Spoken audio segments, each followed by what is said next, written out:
بسم اللہ الرحمن الرحیم۔ آج میں آپ کے سامنے 9ویں پارے کا خلاصہ اور تفسیر پیش کروں گا۔ اعوذ باللہ من الشیطان الرجیم، بسم اللہ الرحمن الرحیم۔ وقال الملأ الذین استکبروا من قومه لنخرجنک یا شعیب والذین آمنوا معک من قریتنا او لتعودن فی ملتنا۔ شعیب علیہ السلام کا واقعہ اس سے پچھلے والے پارے میں شروع ہوا تھا۔ شعیب علیہ السلام نے اپنی قوم کو سمجھایا کہ ناپ تول میں کمی مت کرو۔ قوم جواب میں کہتی ہے کہ قوم میں جو وڈیرے تھے، بڑے لوگ تھے، متکبر لوگ تھے، وہ شعیب علیہ السلام کو دھمکی دینے لگے، لنخرجنک یا شعیب والذین آمنوا معک من قریتنا، اے شعیب ہم تمہیں اپنی بستی سے نکال دیں گے۔ اللہ تعالیٰ فرماتے ہیں کہ شعیب علیہ السلام کی قوم نے بھی ان کی تکذیب کی، فأخذتهم الرجفہ، ان کو بھی ایک زوردار زلزلے نے پکڑا ہے اور وہ بھی اپنے گھر میں ہلاک ہو گئے۔ الذین کذبوا شعیبا کأن لم یغنوا فیہا، فرمایا جنہوں نے شعیب علیہ السلام کا انکار کیا وہ ایسے ہو گئے جیسے کبھی اس بستی میں کوئی قوم رہا ہی نہیں کرتی تھی، اور وہی خسارے والوں میں سے ہو گئے۔ شعیب علیہ السلام نے اس بستی سے منہ موڑا اور فرمایا کہ لقد ابلغتکم رسالات ربی، اے میری قوم میں نے تو اپنا فرض ادا کر دیا، اپنے رب کا پیغام تم تک پہنچا دیا، میں اب تم پر کیسے افسوس کروں۔ اس کے بعد اللہ تعالیٰ نے اسی صورت میں حضرت موسیٰ علیہ السلام کا ذکر کیا ہے کہ فرعون سے ان کا مقابلہ ہوتا ہے۔ حضرت موسیٰ علیہ السلام فرعون کے دربار میں پہنچ کے اللہ کی بڑائی اور کبریائی بیان کرتے ہیں، اور فرعون آپ سے معجزوں کا مطالبہ کرتا ہے، نشانی کا مطالبہ کرتا ہے۔ بالآخر مشہور واقعہ ہے، جادوگروں سے مقابلہ ہوتا ہے اور حضرت موسیٰ علیہ السلام اس مقابلے میں فتح یاب ہوتے ہیں۔ جادوگروں کو فرعون لٹکا دیتا ہے۔ اس کے بعد فرعونیوں نے بنی اسرائیل پر ظلم اور زیادہ شروع کر دیا۔ بنی اسرائیل پریشان ہو کے موسیٰ علیہ السلام سے کہتے ہیں اوذینا من قبل ان تأتینا ومن بعد ما جئتنا، اے موسیٰ تیرے آنے سے پہلے جو ہم پہ ظلم ہو رہا تھا وہی تیرے آنے کے بعد بھی ہو رہا ہے۔ حضرت موسیٰ علیہ السلام اپنی قوم کو صبر کی تلقین کر رہے ہیں، استعینوا باللہ واصبروا، اللہ سے مدد طلب کرو اور صبر کرو، ان الارض للہ یورثها من یشاء من عبادی، زمین کا حقیقی مالک اللہ ہے، جس کو چاہتا ہے وہ زمین کا وارث بنا دیتا ہے۔ اللہ تعالیٰ فرماتے ہیں ہم نے اس کے بعد فرعونیوں پر مختلف قسم کے عذاب بھیجے، ان کو آزمائشوں میں مبتلا کیا ہم نے۔ وَلَقَدْ أَخَذْنَا آلَ فِرْعَوْنَ بِالسِّنِينَ وَنَقْصٍ مِّنَ الثَّمَرَاتِ، پھلوں میں کمی ہونے لگی، قحط پڑنے لگا اور طرح طرح کے ان پر عذاب آنے لگے۔ أَرْسَلْنَا عَلَيْهِمُ الطُّوفَانَ وَالْجَرَادَ وَالضَّفَادِعَ، ٹڈیوں کا عذاب، مینڈکوں کا عذاب، طوفانوں کا عذاب، والقمل اور جوؤں کا عذاب، یہ سارے عذاب آتے تو کچھ دیر کے لیے تو وہ پریشان ہوتے، کبھی تو کہتے کہ یہ موسیٰ علیہ السلام کی معاذ اللہ نحوست ہے، معاذ اللہ کہ موسیٰ جب تک نہیں تھے تو ہم پر یہ عذاب نہیں آتے تھے، موسیٰ آئے تو ہم پر یہ عذاب آنا شروع ہو گئے۔ حالانکہ اللہ تعالیٰ نے ان کو ان آزمائشوں میں اس لیے مبتلا کیا تاکہ وہ اللہ کی طرف مائل ہوں۔ جب بہت زیادہ پریشان ہوتے تو موسیٰ علیہ السلام کے پاس آ کے کہتے ادع لنا ربک، اپنے رب کو پکاریے، لئن کشفت عنا الرجز، اگر اس عذاب کو آپ نے ہم سے دور کروا دیا، یعنی اللہ نے آپ کی دعا پر ہم دور کر دیا، لنؤمنن لک ولنرسلن معک بنی اسرائیل، تو ہم آپ پر ایمان بھی لائیں گے اور بنی اسرائیل کو بھی آپ کے ساتھ بھیج دیں گے۔ قرآن کہتا ہے لیکن جب بھی ایسا ہوتا کشفنا عنہم الرجز الی اجل ہم بالغوہ، ہم ان پر عذاب دور کرتے، اذا ہم ینکثون، پھر وہ اسی طرح سے موسیٰ علیہ السلام کی نافرمانی شروع کر دیتے۔ فانتقمنا منہم فاغرقناہم بالیم، فرمایا پھر ہم نے انتقام لیا اور ان کو پانی کے اندر غرق کر دیا، اور ہم نے کمزور ترین قوم کو زمین کا بادشاہ بنا دیا۔ جب بنی اسرائیل کو فرعون سے نجات ملی ہے، قرآن میں آتا ہے کہ ایک قوم کے پاس سے گزرے ہیں، وہ بتوں کی عبادت کر رہے تھے، بنی اسرائیل کہنے لگے اے موسیٰ کاش ہمارا بھی کوئی ایسا خدا ہوتا، اب ہمارے لیے بھی کچھ ایسا کچھ جھوٹا معبود بنا دیں تاکہ ہم بھی اس کی عبادت کریں۔ حضرت موسیٰ علیہ السلام غضبناک ہوتے ہیں، اغیر اللہ یبغیکم الہ وہو فضلکم علی العالمین، کہ جس اللہ نے تمہیں جہان پر فضیلت دی اور فرعون سے نجات دی، کیا میں اس کے علاوہ کسی اور خدا کو معبود بنا لوں؟ تم کیسی باتیں کرتے ہو؟ یہ بنی اسرائیلیوں کی نالائقیاں تھیں کہ اتنے سارے معجزے دیکھنے کے باوجود بھی وہی غلامانہ ذہن، وہی بت پرستوں میں رہنے کی وجہ سے وہی شرک والا ذہن۔ اس سے پتہ چلتا ہے کہ انسان جس ماحول میں رہتا ہے اس ماحول کا لاشعوری طور پر اثر ہوتا ہے اور وہ چیز اس کے گوشت اور خون میں شامل ہو جاتی ہے۔ اللہ تعالیٰ ہم سب کو محفوظ رکھے۔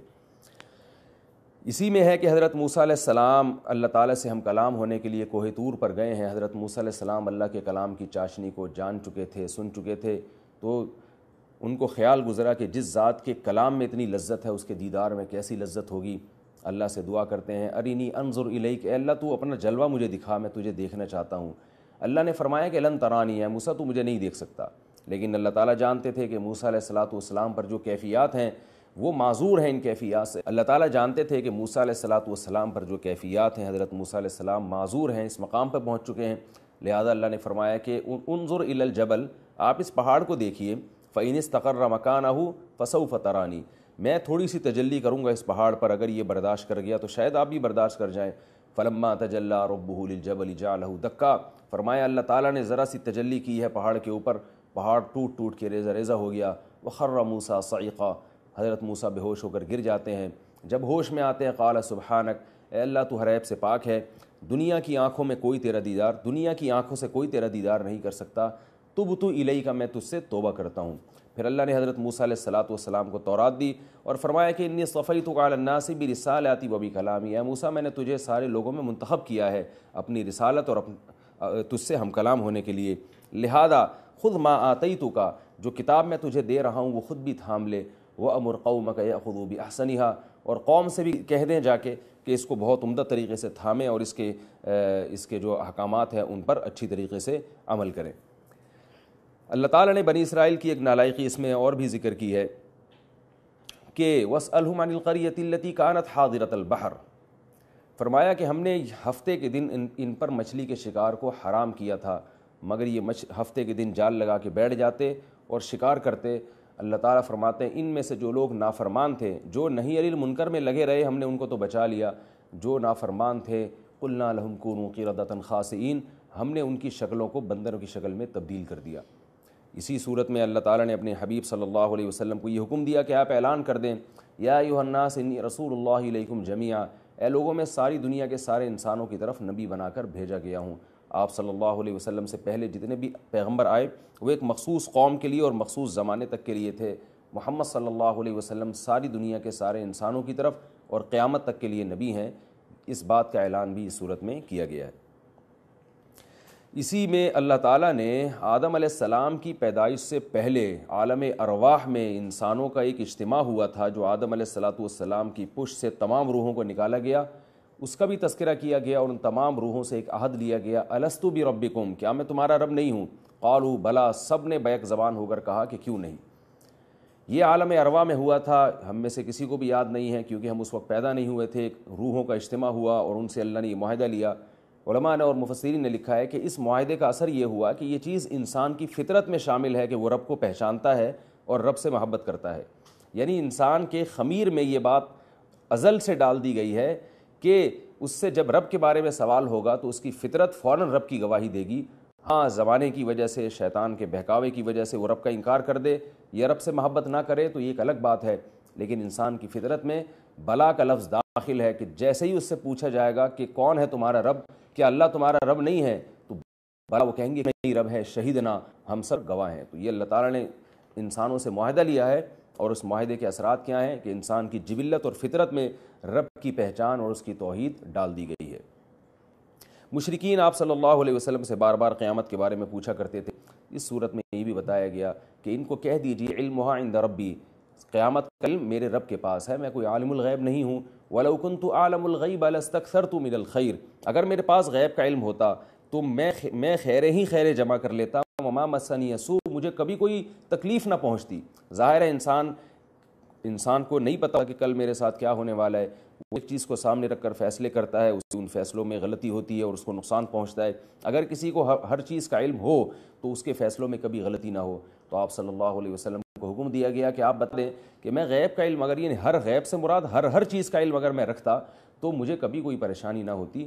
مجھے چونکہ ہر چیز کا علم نہیں ہے، بہت سی چیزوں کا اللہ نے مجھے علم دیا لیکن سب چیزوں کا نہیں دیا، انہی میں ایک قیامت بھی ہے جس کا علم اللہ کے سوا کسی کے پاس موجود نہیں ہے۔ اس صورت میں اللہ تعالیٰ نے وہ لوگ جو تبلیغ کے راستے میں رکاوٹ بنتے ہیں اور تکلیفیں پہنچاتے ہیں ان کے بارے میں حکم دیا، خذ العفو وامر بالعرف، کہ درگزر سے کام لیجئے، کیونکہ تبلیغ صبر اور تحمل کے بغیر نہیں ہو سکتی۔ وامر بالعرف واعرض عن الجاہلین، اور یہ جو جہالت پہ اترے ہوئے لوگ ہیں، الٹے سیدھے اعتراضات کر رہے ہیں، آپ ان کے اعتراضات میں نہ پڑیں، اپنے آپ کو کنارہ کشی اختیار کریں۔ وَإِمَّا يَنزَغَنَّكَ مِنَ الشَّيْطَانِ نَزْغٌ، اور کبھی شیطان ورغلانے کی کوشش کرے، فَاسْتَعِذْ بِاللَّهِ، تو اللہ تعالیٰ سے پناہ مانگا کریں، اِنَّهُ سَمِيعٌ عَلِيمٌ، اللہ تعالیٰ کی پناہ مانگا کرے شیطان مردود سے، اللہ تعالیٰ سننے والا اور جاننے والا ہے۔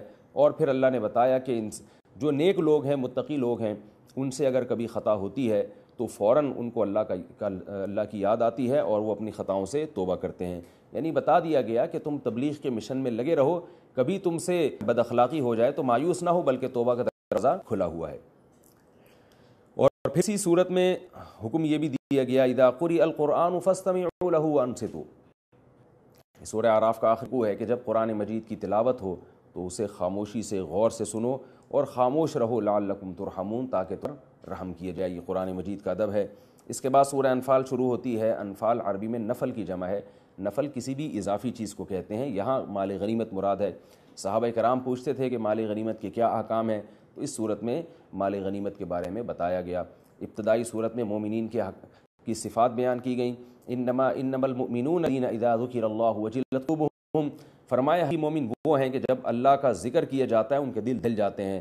وَإِذَا تُلِيَتْ عَلَيْهِمْ آيَاتُهُ، جب اللہ کی آیات ان پر تلاوت کی جاتی ہیں، زادتہم ایمانا، تو ان کا ایمان اور زیادہ بڑھ جاتا ہے، اور یہ لوگ اللہ پر اعتماد اور توکل بھی کرتے ہیں۔ اسی صورت میں اللہ تعالیٰ نے غزوہ بدر کا بھی ذکر کیا کہ رسول اللہ صلی اللہ علیہ وسلم قریش کے ایک قافلے کے تعاقب میں نکلے۔ ادھر ابو جہل کو پتہ چلا تو اس نے کافروں کے سرداروں کے ساتھ مل کر مسلمانوں سے لڑنے کے لیے ایک لشکر بھیجا۔ اللہ نے فرمایا وَعِيدْ يَعِدُكُمُ اللَّهُ إِحْدَى الطَّائِفَتَيْنِ أَنَّهَا لَكُمْ۔ مسلمان چاہتے تھے کہ وہ جو تجارتی قافلہ ہے ہم اس پر شبخون ماریں اور ہماری اس بڑے لشکر سے لڑائی نہ ہو، لیکن اللہ نے بڑے لشکر سے بدر میں لڑائی کروا دی، 313 کی 1000 سے۔ یہ ایک اتفاقی حادثہ ہو گیا۔ اللہ فرماتے ہیں یہ لڑائی ہم نے اس لیے کروائی تاکہ ان لوگوں کو پتہ چل جائے کہ اللہ مسلمانوں کے ساتھ ہے۔ اللہ کمزور مسلمانوں کو طاقتور کافروں پر فتح عطا فرمانا چاہتے تھے، اسی وجہ سے اللہ نے اس دن کو یوم فرقان کہا، ایسا دن جس نے حق اور باطل میں تمیز کر کے رکھ دی اور حق کو باطل سے جدا کر کے رکھ دیا۔ اسی صورت میں اللہ تعالیٰ نے اہل ایمان کو حکم دیا ہے یا ایھا الذین آمنوا اذا لقیتم الذین کفروا زحفا فلا تولوہم الادبار، اے ایمان والو جب تمہاری دشمن سے لڑائی ہوا کرے میدان جنگ میں تو پیٹ پھیر کے نہ ہو۔ جو بھی اس دن پیٹ پھیر کے بھاگے گا شکست کھاتے ہوئے اور اپنے ساتھیوں کو میدان میں اکیلا چھوڑ تو اس پر اللہ کا غضب نازل ہوگا۔ بہت بڑی سزا بیان کی گئی۔ اور یہ بھی بیان کیا گیا ان الذین کفروا ينفقون اموالهم لیصدوا عن سبیل اللہ، کہ وہ لوگ جو کافر ہیں وہ اللہ کی راہ سے روکنے کے لیے اور اسلام کی مخالفت کے لیے اپنا مال خرچ کرتے رہتے ہیں۔ لہذا اہل ایمان کی ذمہ داری ہے کہ جیسے اسلام دشمن قوتیں اسلام کو روکنے کے لیے مال خرچ کر رہی ہیں، تو اسلام سے محبت کرنے والے لوگ اسلام کو پھیلانے کے لیے اللہ کی راہ میں مال خوب خرچ کریں تاکہ اسلام دنیا میں پھلے پھولے۔ اور اسی صورت میں اللہ تعالیٰ نے بتایا کہ اسلام دشمن قوتیں جو تمہارا قلع قمع کرنے میں لگی ہوئی ہیں، تم اگر اللہ کے دین کو فالو کرو گے اور اللہ کے احکامات پر چلو گے تو یہ تمہارا کچھ بھی نہیں بگاڑ سکتے۔ کیوں؟ نعم المولا و نعم النصیر، اللہ تمہارا بہترین دوست اور مددگار ہے، بہترین دوست بھی ہے، و نعم النصیر، اور کیا ہی خوب مددگار ہے وہ تمہارا۔ اللہ تعالیٰ سے دعا ہے کہ اس پارے میں جتنے بھی احکام ہیں اللہ تعالیٰ ہمیں انہیں دل و جان سے قبول کرنے اور ان پر عمل پیرا ہونے کی توفیق عطا فرمائے۔ وما علینا الا البلاغ۔ جمال الوجود بذكر الإله